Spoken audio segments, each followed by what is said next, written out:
Hello everyone.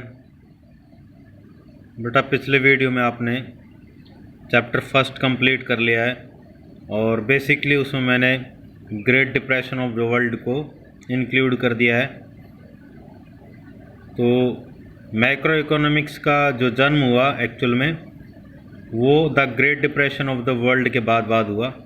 तो पहले हम इसके बारे में जान लेते हैं कि ये वैश्विक महामंदी क्या थी, the great depression of the world. अब एक्चुअल में क्या हुआ, ये रिलेटेड है यूएस मार्केट से, क्योंकि लगभग हर एक देश यूएस मार्केट से जुड़ा हुआ है, यूएस देश से जुड़ा हुआ है, एक्सपोर्ट इंपोर्ट किसी ना किसी फॉर्म में वो करते हैं। तो 1920 के दौरान क्या हुआ, इकोनॉमिक ग्रोथ बहुत फास्टली बढ़ रही थी, शेयर्स और स्टॉक्स की वैल्यू बहुत फास्टली बढ़ रही थी। अब 1920 से और 1928 का जो टाइम पीरियड है उसको रोरिंग ट्वेंटीज़ कहा जाता है। रोर कौन करता है? लोयन, दहाड़ती हुई 20वीं, ठीक है, 20 साल रोरिंग ट्वेंटीज़ मतलब 20वीं शताब्दी है ये। 19वीं के बाद 20वीं शताब्दी स्टार्ट हुई, तो इसको हम रोरिंग ट्वेंटीज़, 20वीं जो शताब्दी है वो दहाड़ती हुई थी, क्योंकि बहुत फास्टली ग्रोथ हो रही थी, शेयर्स की वैल्यू दबा के बढ़ रही थी, प्रोडक्शन दबा के हो रहा था, इनकम बहुत फास्टली जनरेट हो रही थी, डेवलपमेंट अच्छी हो रही थी। वो अलग बात है, शेयर्स की वैल्यू जिगजैग फॉर्म में लेकिन ऊपर बढ़ रही थी, बहुत फास्टली ऊपर बढ़ रही थी। मास प्रोडक्शन हो रहा था। मास प्रोडक्शन का मतलब प्रोडक्शन एट लार्ज लेवल। जैसे यहाँ पर एग्जांपल ले रखा है रेफ्रिजरेटर, रेडियो वगैरह। मतलब लोगों के पास इतना पैसा था उस टाइम पर, लग्जरी चीज़ों पे भी पैसा बहुत ज़्यादा खर्च किया जा रहा था। तो यहाँ पर क्या है, बेसिकली मार्केट इतनी ज़्यादा ग्रोथ कर रही थी कि इनकम बहुत ज़्यादा जनरेट हो रही थी, तो लोगों के पास पैसा काफ़ी था, तो वो बहुत पैसे खर्च कर रहे थे और यहाँ पर बेसिकली प्रोडक्शन डबल हो गया। अब यहाँ पर भाई क्योंकि प्रोडक्शन बहुत ज़्यादा हो रहा था, तो प्रोडक्शन ज़्यादा होता है तो माल ज़्यादा बिकेगा, डिमांड ज़्यादा है ना मार्केट में, तो ज़्यादा प्रोडक्शन होगा, प्रॉफिट ज़्यादा कमाएंगे। प्रॉफिट ज़्यादा कमा रहे थे तो बहुत सारे जो लो नॉलेज के पीपल थे, कम नॉलेज वाले लोग, उन्होंने भी शेयर मार्केट में पैसा लगाना शुरू कर दिया और बहुत ज़्यादा। तो उससे क्या है, शेयर्स की वैल्यू और ज़्यादा बढ़ गई, बहुत ज़्यादा बढ़ गई।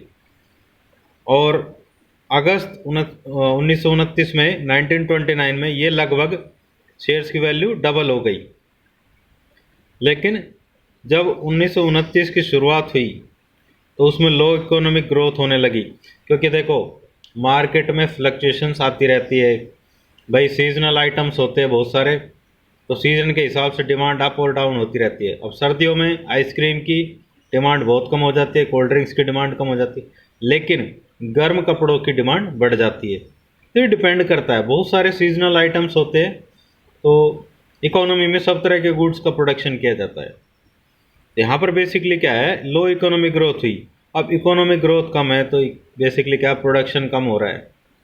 प्रोडक्शन कम करते हैं तो भाई जब क्यों प्रोडक्शन कम क्यों कर रहे हैं, कारण क्या है, कारण ये है कि मार्केट में जब डिमांड कम होगी तो आप माल का प्रोडक्शन भी कम करोगे, और माल का प्रोडक्शन कम करोगे तो आपको बहुत सारे लोगों को जॉब से निकालना पड़ेगा, तो उससे क्या, बेरोजगारी बढ़ जाती है, मोर अनएम्प्लॉयमेंट।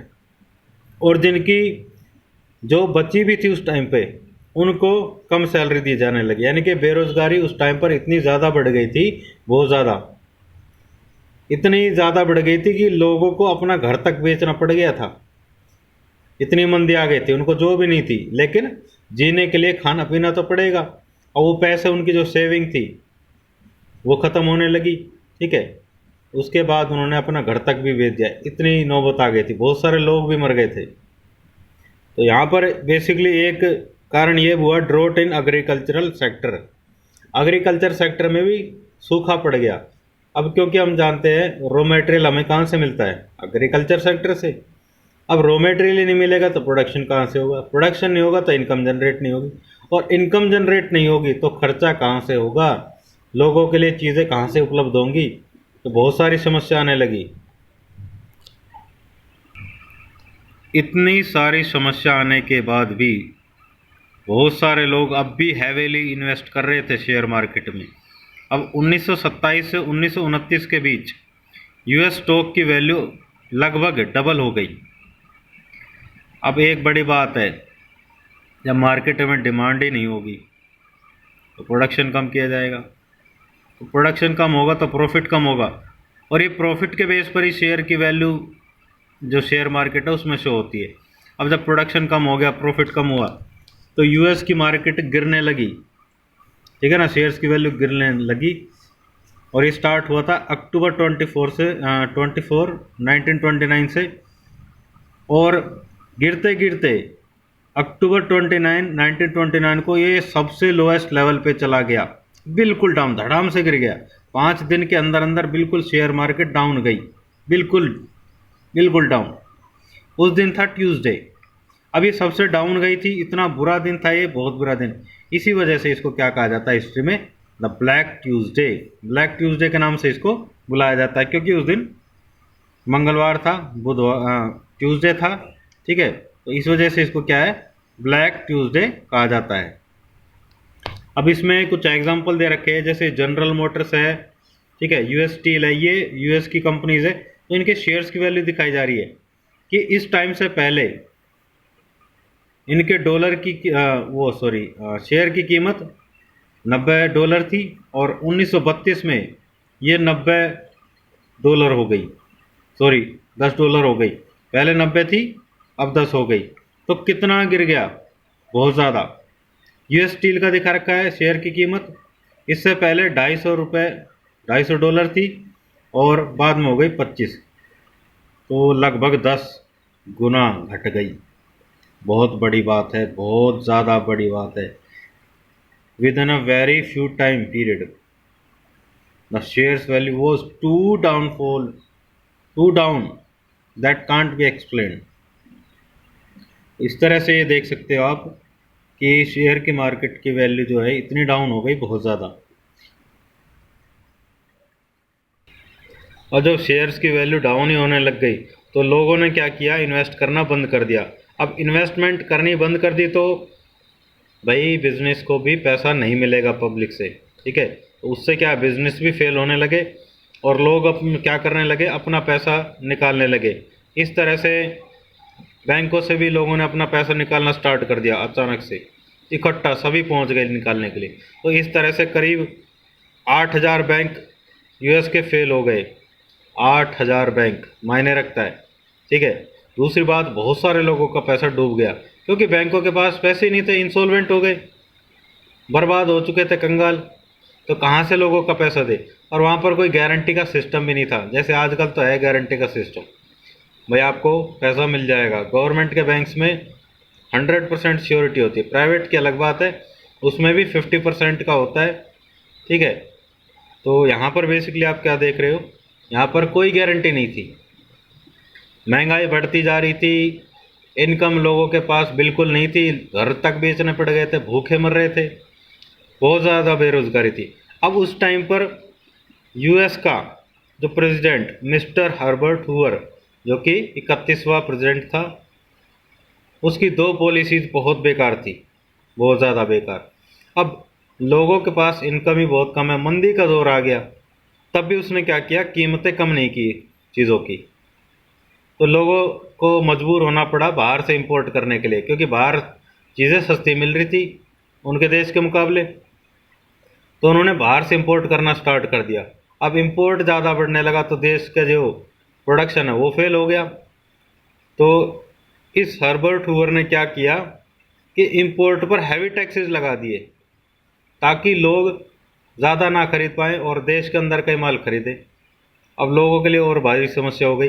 अब उन्होंने एक एक्ट पास किया था, यूएस एक्ट, और जिसको हम स्मूथ होले टैरिफ एक्ट भी बोलते हैं। तो इससे और नाश हो गया, क्योंकि पहले ही लोगों के पास दिक्कत ज़्यादा आती, अब ये टैक्सेस और ज़्यादा लगा दिए तो उनको चीज़ें खरीदना बहुत मुश्किल हो गई। तो उससे क्या हुआ, बेसिकली उनकी गवर्नमेंट को लोगों ने गिरा दिया, तुरंत गिर गई गवर्नमेंट। हूवर ने भाई अपने हाथ ऊपर खड़े कर दिया, अब मेरे बस की नहीं है। फिर 1933 में क्या हुआ, मिस्टर फ्रैंकलिन डी रूजवेल्ट, उसको 32वां प्रेसिडेंट बनाया गया। अब उसने आते ही एक सबसे बढ़िया काम क्या किया, आते ही बढ़िया बढ़िया डिसीजन लिए और उससे यूएस जो मार्केट है, यूएस इकोनॉमी है, उसको बहुत ग्रोथ मिली। विद इन 100 डेज उन्होंने क्या किया, 42 न्यू एजेंसीज खोली अलग अलग पर्पज़ के लिए, ठीक है, और बहुत उनसे इम्प्रूवमेंट हुई। तो अब हम इसको आगे और देख लेते हैं।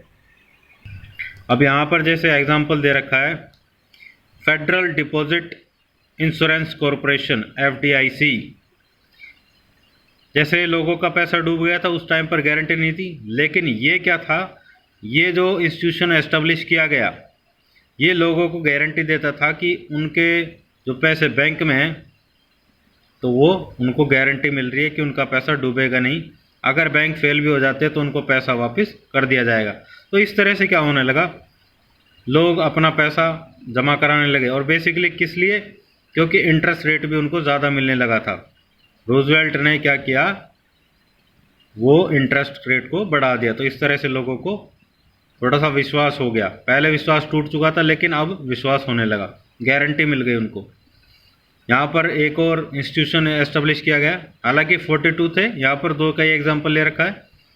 Stock and exchange commission SEC, ये किस पर्पज़ के लिए, स्टॉक मार्केट को कंट्रोल करने के लिए। ये नहीं है कोई लो नॉलेज का पीपल का भी जो पैसा इन्वेस्ट किया जा रहा है, नहीं, कम नॉलेज वाले जो लोग हैं वो इन्वेस्ट नहीं कर सकते थे, जिनको नॉलेज ही नहीं है वो ऐसे इन्वेस्ट किए जा रहे, नहीं, उस पर रोक लगा दी गई। ब्रोकर्स के थ्रू सारा इन्वेस्टमेंट किया जाने लगा, जो लोग नॉलेज वाले थे उनके थ्रू। तो उससे क्या हुआ, बेसिकली शुरुआत में काफ़ी सुधार हुआ, 1933 और 36 तक काफ़ी इम्प्रूवमेंट हुई धीरे धीरे, लेकिन 1936 के बाद 1937 में क्या हुआ, ये फिर दोबारा से बेकार होने लगी, कंडीशन ख़राब हो गई, फिर डाउन चला गया। लेकिन वर्ल्ड वॉर सेकंड जो कि 1938 में हुआ था, उसकी वजह से यूएस इकोनॉमी डिप्रेशन से बाहर आ गई। क्यों आ गई, क्योंकि वर्ल्ड वॉर छिड़ गया था, उससे क्या हुआ, हथियारों की डिमांड बहुत ज़्यादा बढ़ने लगी और यूएस एक बहुत बड़ा सोर्स बना हथियारों का। उसने ऑल ओवर द वर्ल्ड हथियारों को सप्लाई किया, हथियार बनाने के लिए प्रोडक्शन हुआ और बाहर से उसको पैसा मिलने लगा। तो पैसा आने से क्या है, यूएस इकोनॉमी की ज़बरदस्त ग्रोथ हुई और वो धीरे धीरे बाहर आने लगा। तो ये मेन रीज़न था वर्ल्ड वॉर सेकंड, जो कि यूएस इकोनॉमी को डिप्रेशन से बाहर लाया। तो ये बहुत सारी चीज़ें मैंने आपको बताई, the great depression of the world. हालांकि अब जो 2020 ईयर चल रहा है 2020, इसमें भी हालत खस्ता है। ये basically the great depression of world तो 1929 में हुआ था, उसी के जैसा है लगभग। और इसमें तो कुछ ज़्यादा समस्या ये है कि बीमारी फैल गई है, इसकी वजह से प्रोडक्शन भी बहुत सारी जगह नहीं किया गया। लेकिन धीरे धीरे अब कई जगह जो इकोनॉमी है वो लाइन पे आ रही है, क्योंकि प्रोडक्शन तो करना पड़ेगा, नहीं तो पब्लिक भूखी मर जाएगी। ठीक है बेटा, यहाँ पर ये चैप्टर बिल्कुल कंप्लीट हो जाता है। मिलते हैं नए चैप्टर में नए वीडियो के साथ। तब तक के लिए आप बने रहिए हमारे चैनल अकाउंट से सीखो हमसे सीखो पर। Okay bye, take care.